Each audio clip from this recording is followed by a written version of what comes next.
Welcome friends. तो market जो है वो आज फिर से कंफ्यूज करती हुई नजर आई रिटेल को। हालांकि जैसा कल कहा था मैंने, गिरावट का संकेत है और गिरावट आएगी और बैंक निफ्टी ज़्यादा कमजोर है, वो गिरता नजर आएगा। तो वो हुआ और उसको होने के बाद उसने अच्छे से रिकवरी भी कर ली। और इसने जो निफ्टी को गिराया था वो निफ्टी तो रिकवर नहीं कर पाया, लेकिन बैंक निफ्टी ग्रीन में ही बंद होना मैनेज हो गया। समझते हैं आज के डेटा को, बहुत इंटरेस्टिंग डेटा बना हुआ है। लेट्स ट्राई एंड अंडरस्टैंड कल क्या होने वाला। इंपॉर्टेंट डे है, आरबीआई पॉलिसी के बाद क्या होगा मार्केट में, बहुत जरूरी है। Let's start the video. Before we do that I request to go through the disclaimer as per SEBI norm. जरूरत हो तो वीडियो को पॉज कर पढ़ें।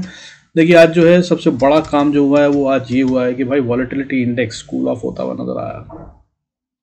आज का वॉलेटिलिटी इंडेक्स भयंकर रूप से टूटा, 7.79% टूटता हुआ नजर आया, 12.67 पर क्लोज हुआ है। कल ये 13.74 इस साल का हाईएस्ट लेवल इसने टच कर दिया था या पार कर गया था इनफैक्ट। और उसके बाद अब ये एकदम धड़ाम से नीचे गिरा है और 8% के करीब टूटता हुआ नजर आया, which is a very good sign. This says that market में दम है और वॉलेटिलिटी कम होती नजर आएगी। कल शायद ऊपर की तरफ जाते हुए नजर आए। दूसरी बात, आज बढ़ने वाले शेयरों की गिनती सेंसेक्स में फिर से बढ़ गई है और ज़्यादा बढ़ गई है। कल भी थोड़ी सी बढ़ी थी हालांकि, लेकिन आज क्लीन सा पिक्चर नजर आ रहा है। आज लगभग 1200 शेयर, दैट इज 1193 सेंसेक्स में बढ़ते हुए नजर आए और गिरने वाले शेयरों की गिनती काफ़ी कम हो गई। जो कल 1054 शेयर्स थे और परसों 1159 शेयर्स गिर रहे थे, वो आज कम होकर 933 शेयर्स रह गए सिर्फ। अब अगर इसी तरह से देखें बाकी जगहों पे इम्पैक्ट, तो भाई देखिए सेक्टर वाइज अगर हम देखें तो काफ़ी सारे सेक्टर थे जिनमें हरियाली थी और बहुत मजबूती से काम करते नजर आए। खासतौर पे एनर्जी सेक्टर आज टॉप गेनर था, जो 1.23% बढ़ता नजर आया और ये एक अच्छा सेक्टर है। मैं कई बार बता चुका हूँ अपने वीडियोज़ में कि आने वाले टाइम में एनर्जी सेक्टर के शेयर्स जो हैं वो काफ़ी बढ़ते नजर आएंगे, क्योंकि ग्लोबली दुनिया भर के कंपनीज का और देशों का इंटरेस्ट है इस एरिया में। यहाँ पर पीछे खबर आई थी सऊदी अरेबिया भी पैसा लगाना चाहता है, and there are lot of things which are happening. और एनर्जी जो जगह है जहाँ पर कंजम्पशन बढ़ती ही जा रही है और डिमांड भी बढ़ती जा रही है। So, जो भी कंपनी हो, जैसे भी हो, जितना भी बनाए, जो भी बनाए, सब बिक जाएगा। That's how the things are. So this is a one good sector, नजर रख सकते हैं आप लॉन्ग टर्म के लिए। बाकी इसके अलावा मीडिया सेक्टर भी आज बढ़ता हुआ नजर आया। मीडिया सेक्टर में 0.92% का गेन था। इसके अलावा pharma, health care, mid cap और बैंकिंग सेक्टर कह सकते हैं कि मतलब काइंड ऑफ 0.01% की ग्रीन में बंद हुआ है। 6 पॉइंट बढ़कर बंद हुआ है, हालांकि काफ़ी गिरा हुआ था शुरू में स्टार्टिंग में, इसी ने मार्केट को बोझ दिया, टेंशन दी, जिसकी वजह से मार्केट नेगेटिव होती हुई नजर आई। और लेकिन इसने रिकवरी कर ली अच्छी खासी, इसके बारे में बात करेंगे। और इसमें जो चमत्कारी बात यह है वो ये कि आज पीएसयू बैंक्स जो हैं वो ग्रीन में बंद हुए हैं, 0.5% यानी कि आधा परसेंट के करीब बढ़ते हुए नजर आए। और प्राइवेट बैंक आज गिरते हुए नजर आए 0.17%। और प्राइवेट बैंक्स में खेल छुपा हुआ है। एचडीएफसी, आईसीआईसीआई बैंक जैसे बड़े दिग्गज हैं जो निफ्टी की वैल्यूएशन में भी काफ़ी मजबूत कॉन्ट्रीब्यूशन रखते हैं, काफ़ी बड़ा कॉन्ट्रीब्यूशन रखते हैं। सो इन पर नजर रखिएगा, कल फिर से गेम इनसे होता हुआ नजर आ सकता है। और कल क्योंकि आरबीआई की पॉलिसी भी है, तो ये शेयर्स जो हैं वो बहुत बहुत वॉलेटाइल होंगे, इन पे नज़र रखिएगा। और इनके साथ अगर चलेंगे तो अच्छा पैसा बनता नज़र आएगा। आज जो है एचडीएफसी बैंक की बात करें तो इसको मैनेज किया गया, ग्रीन में बंद हुआ है हालांकि 0.16% के हिसाब से। ₹2.65 फिर से बढ़ता नज़र आया, 1630 रुपये पे क्लोज हुआ है। इसके अलावा अगर हम बात करें तो बड़ा दिग्गज टॉप कंट्रीब्यूटर 10% के करीब जो कंट्रीब्यूट करते हैं वो एचडीएफसी बैंक और रिलायंस हैं। अलग अलग दोनों मिलकर 20% करीब कर देते हैं। तो रिलायंस जो है वो आज थोड़ा सा रेट में बंद हुआ है, ज़्यादा नहीं हुआ। जितना एचडीएफसी को बढ़ाया गया उतना ही रिलायंस को तोड़ा गया, यानी कि 0.16% ये टूटता हुआ नजर आया और 2457 पे क्लोज हुआ है। ठीक है। और इसके अलावा अगर बात करें तो ग्रीन सेक्टरों में मिड सेलेक्ट, ऑटो कंपनीज और रियलिटी, इंफ्रा, एमएनसी सब ग्रीन में थे। इसके अलावा रेड में भी थे, मगर शेयर जो रेड में शेयर्स थे वो कौन से थे सेक्टर, एफएमसीजी आज गिरता हुआ नजर आया, आईटीसी आज थोड़ा टूटता नजर आया। इसके अलावा मेटल सेक्टर 0.75, इस सेक्टर के बारे में मैंने आपको बताया हुआ, मेटल सेक्टर भी एक अच्छा सेक्टर है आने वाले समय में, क्योंकि इंफ्रास्ट्रक्चर और ग्रोथ के प्लान्स को देखते हुए ये समझ में आता है कि ये कंजम्पशन भी बढ़ती हुई नजर आएगी। सो इसमें भी इन्वेस्टमेंट की जा सकती है लॉन्ग टर्म के लिए, इस पर भी नजर रख सकते हैं। इसके अलावा आज आईटी सेक्टर बढ़ता नजर आ रहा था, जो कि दो तीन दिन पहले इसने काफ़ी बढ़िया मजबूती दिखाई थी और जिसकी वजह से ऊपर थे, वो आज रेड में बंद हुआ है। 0.18% की गिरावट है।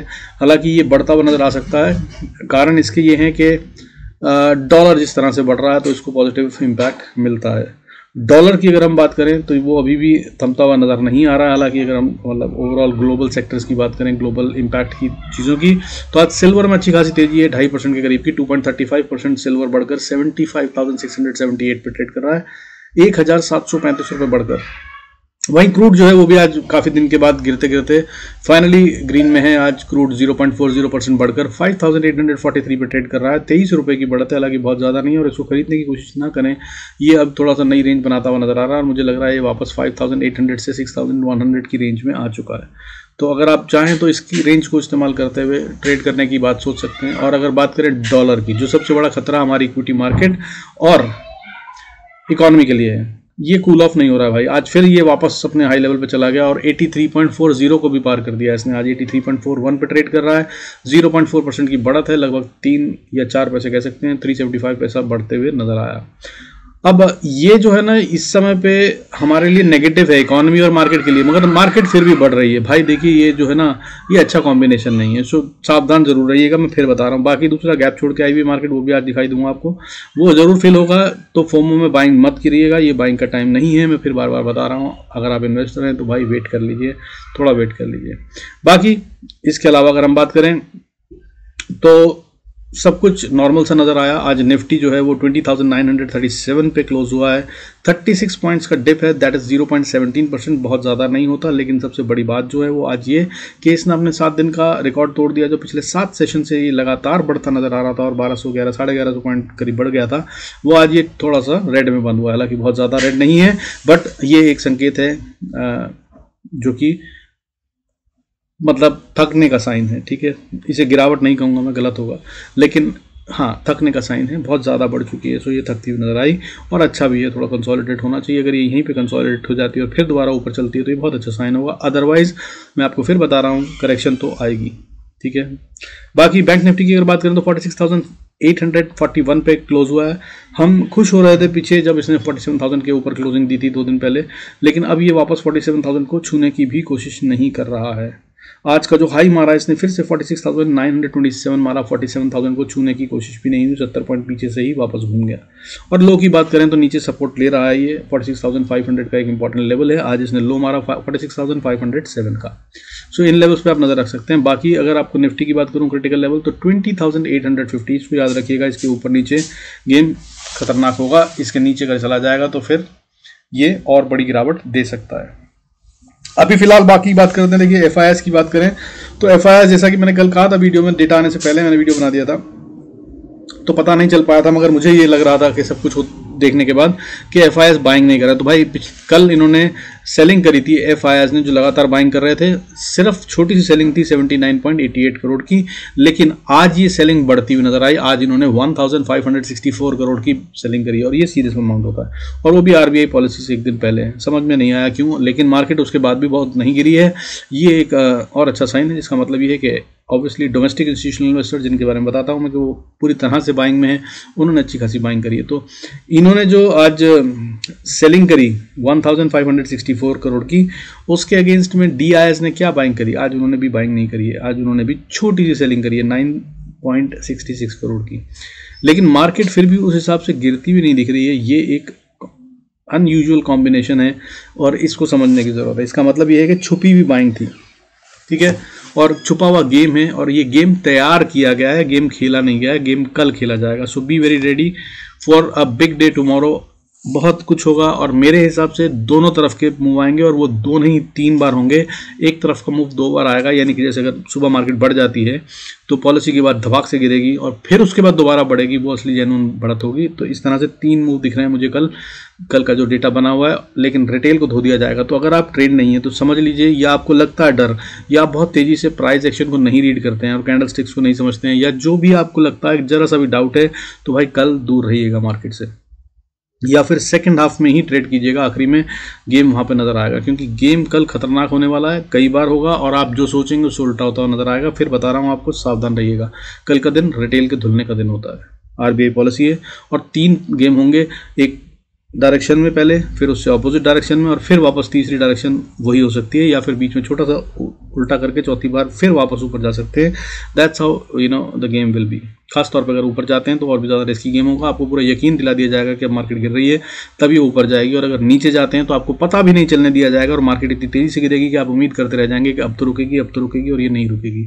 So that's how the game will be. आइए चलते हैं चार्ट पे, समझते हैं। अगर लेवल्स बताऊंगा उन पर अगर आप काम करेंगे, उससे एंट्री और स्टॉप लॉस अपना प्ले करेंगे तो कोई चिंता का विषय नहीं होगा। बाकी तो देखिए ट्रेडिंग एक साइकोलॉजिकल गेम है, टेक्निकल्स या लेवल्स या अंडरस्टैंडिंग से ज़्यादा साइकोलॉजी बहुत इंपॉर्टेंट होती है, उस पर ज़रूर काम कीजिएगा। डर लगे तो बाहर निकल जाइए ट्रेड से पहले ही, इससे पहले कि वो नुकसान दे दे। और अगर लालच आ रहा हो तो बस बुक कर लीजिए प्रॉफिट और छोड़ दीजिए और सिस्टम को बंद कर दीजिए, वरना लूट लेगी मार्केट। और अगर आप डिसिप्लिन्ड हैं, स्टॉप लॉस आएगा तो मैं निकल जाऊंगा और टारगेट आएगा तो ऐसे ट्रेल करूंगा स्टॉप लॉस को, तो बिल्कुल ठीक है, फिर बहुत बढ़िया दिन हो सकता है। आइए चलते हैं चार्ट्स पे और समझते हैं लेवल्स क्या हैं कल के लिए इंपॉर्टेंट और क्या कर सकते हैं हम कल के लिए। सबसे पहले समझते हैं कि हुआ क्या है आज। देखिए सबसे पहली बात, ये जो पैटर्न बन रहा है ना, ये अभी बना नहीं है, फिर से बता दूं। ऊपर में कैंडल हाई बना के उसके नीचे लो के और उसके नीचे क्लोज, ये निफ्टी का चार्ट है, डेली चार्ट है, निफ्टी 50 निफ्टी स्पॉट की बात कर रहा हूँ। तो ये है, इसने कल के लो को तोड़ दिया, हालांकि ना के बराबर ही कह सकते हैं, छू के वापस चला गया, और मगर ब्रीच इसने लो को ही करा, ठीक है। और हाई को टच करने की भी कोशिश नहीं करी कल के, और कल की क्लोजिंग के भी नीचे क्लोज हुआ है, तो सारे साइंस वीकनेस के हैं, ठीक है। और इतने लंबी रैली के बाद, ये डेली कैंडल है, तो अगर आप देखें तो इतनी लंबी रैली के बाद अगर ये वापस नीचे आता है, यानी कि ये नीचे चलना शुरू हुआ था 19,000 लगभग 800 से, और अभी ये 20,900 पे पड़ा है, तो यानी कि हम क्या बात कर रहे हैं, वाव 2000 पॉइंट की बात कर रहे हैं। 2000 पॉइंट बढ़ने के बाद अगर ये पैटर्न दिखाता है तो इसे सीरियसली लेना चाहिए। हालांकि ये जो कैंडल बनी है, डोजी जो बना है, ये बियरिश डोजी नहीं होता है कंप्लीटली, लेकिन ये, या इसको आप इन्वर्टेड हैमर मान लीजिए, या इसको हैमर मान लीजिए, ड्रैगन फ्लाई मान लीजिए, अब बहुत सारी चीज़ें बन रही हैं। या अगर आप बोलें तो यहाँ से इवनिंग स्टार भी बनता हुआ नज़र आ रहा है, अगर ये इसके लोगो तोड़ देता है, बहुत कुछ हो रहा है, लेकिन अभी कुछ भी क्लियर नहीं है। सो ठीक है, कुछ भी मानकर नहीं चल सकते, इसलिए वो लॉस करेगा, उसे होप ट्रेड कहेंगे अगर आप इन पैटर्न्स के बेसिस पे लेते हैं तो। मगर वीकनेस के साइन हावी हो रहे हैं, बियर्स टेक ओवर करते नजर आ रहे हैं। बैंक निफ्टी की बात करें तो वो भी कुछ ऐसा ही नजर आ रहा है, लेकिन इसने नीचे से जो रिकवरी ली है वो ये बता रही है कि अभी गेम खत्म नहीं हुआ, और ऑब्वियस सी बात है कल आरबीआई की पॉलिसी है तो वो ज़्यादा बड़ा इंपैक्ट डालती नजर आएगी। हालांकि ये वीक है, और अगर कल बाय करना हो तो इंपॉर्टेंट लेवल आपको जो ध्यान में रखना होगा उसको मैं बताऊंगा, उसको जरूर नोट कर लीजिएगा, उसके साथ ही खेलिएगा, नहीं तो फंस जाएंगे। बाकी अगर फिर निफ्टी की बात करें तो एक कॉपी पेस्ट चल रहा है बैंक निफ्टी का, जैसा कि मैंने बताया था। अब गेम जो है वो छुपा हुआ है मिड कैप निफ्टी में। ये आज फिर स्ट्रांग होता हुआ नजर आया, और इसने आज फिर एक कैंडल बना दी है। अब कुछ भी कह सकते हैं इसको, ठीक है, एनगल्फिंग कह सकते हो, या टू द टॉप भी हो सकता है, ये भी वैसी कन्फ्यूजन दिखा रहा है। तो अभी इसने ना हाई तोड़ा कल का, लेकिन टच कर दिया, लो तोड़ा था, रिकवर कर दिया। क्लोजिंग कल की क्लोजिंग से काफ़ी ऊपर दी है, और कल की क्लोजिंग जो थी वो और कल की जो ओपनिंग थी उससे भी ऊपर, जो हाईएस्ट लेवल पर ओपनिंग हुई थी उससे भी ऊपर क्लोजिंग दी है। ये साइन ऑफ स्ट्रेंथ दे रहा है, और ये अगर ऊपर चलता है तो ये बहुत तेज़ी से चलता नजर आएगा। इसके लेवल्स को नोट कर लीजिए खास तौर पे।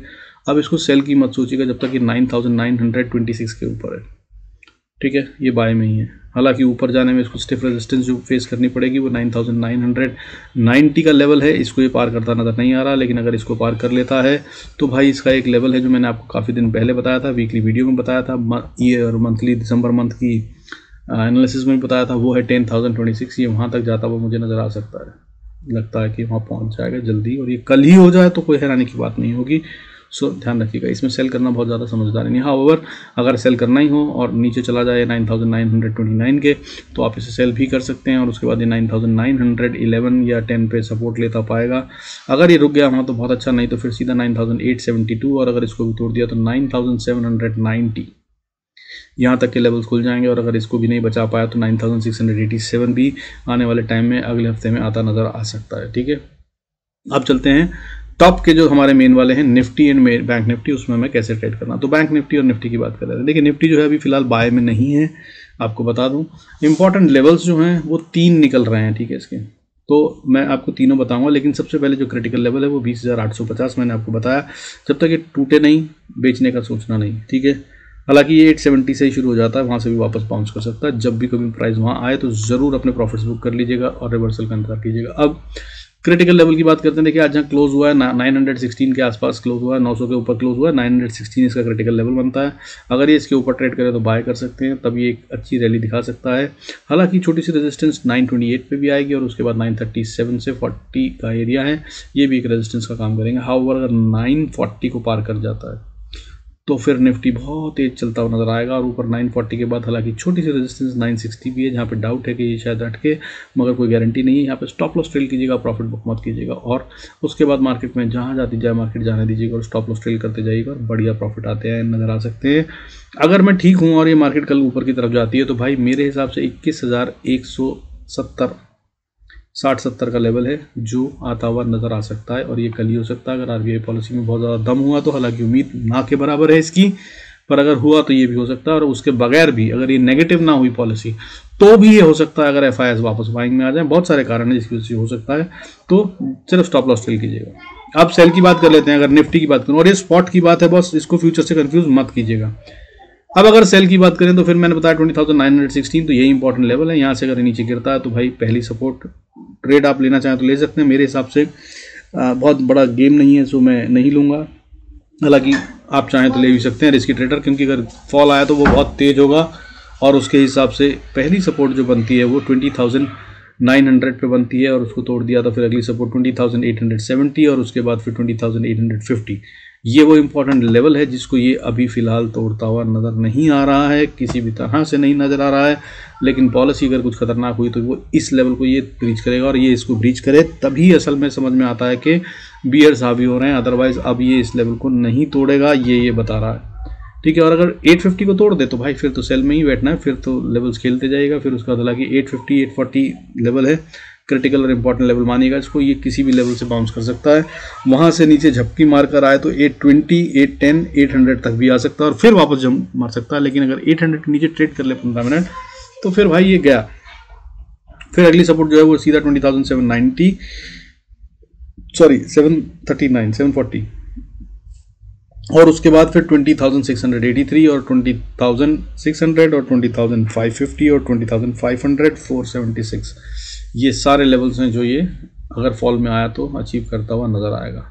सो नज़र रखिएगा, सावधानी से रहिएगा। Falls are always sharper, steeper, quicker, faster, ध्यान रखिएगा। और पैसा इसमें ज़्यादा अच्छा बनता है, छोड़िएगा भी मत ट्रेल अगर मिलता है तो।